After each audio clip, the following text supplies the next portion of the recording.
Hello all. ఒక చోటు కనుక్కుని ఇంకొక చోటుకి వెళ్ళామన్నమాట. బయటకు వచ్చిన తర్వాత ఎక్కడికి వెళ్ళామనేది వీడియో ఎండ్ వరకు చూస్తే మీకే అర్థమవుతుంది.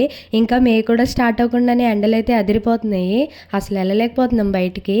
అరుణ్ ఐస్ క్రీమ్స్ అయితే కనిపించినాయి దారిలో. కనిపిస్తే ఇంకా ఆగుతామా, సరే కదా అని లోపలికి వెళ్ళిపోయి నా కోసం జాలీ ట్రైన్, కృష్ణవేణి కోసం ఫన్ వీల్ అయితే తీసేసుకున్నాము. అరుణ్ ఐస్ క్రీమ్స్లో ఈ రెండు నా ఫేవరెట్ అనమాట. మీకేమి ఇష్టమో కమెంట్ చేయండి. ఇంకా ఇంటికి కూడా తీసుకెళ్ళలేదు, అక్కడే నుంచి ఇద్దరం తినేసామన్నమాట. చాలా హాయిగా అనిపించింది అంత ఎండలో చల్లచల్లగా కూల్గా ఐస్ క్రీమ్ తినేటప్పటికి. ఎక్కడికి వెళ్ళాలన్నా ఏం చేయాలన్నా మేమిద్దరం కలిసే చేస్తాము, కలిసే వెళ్తాము. ఎందుకో మా ఇద్దరు బాండింగ్ మా ఇద్దరికి చాలా కంఫర్ట్ జోన్ ఇస్తుంది అనిపిస్తుంది.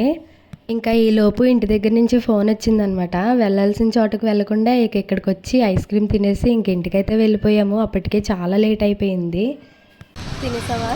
శుభ్రంగా యాక్చువల్గా ఫ్యాన్సీ షాప్ కానీ వచ్చామన్నమాట. స్టిక్కర్ ప్యాకెట్స్ కోసం, ఫేస్ క్రీమ్ కోసం వచ్చి ఫ్యాన్సీ షాప్ లేదని ice cream Arun ice creams ఉంటే ఐస్ క్రీమ్ తినేసి వస్తాం అనమాట.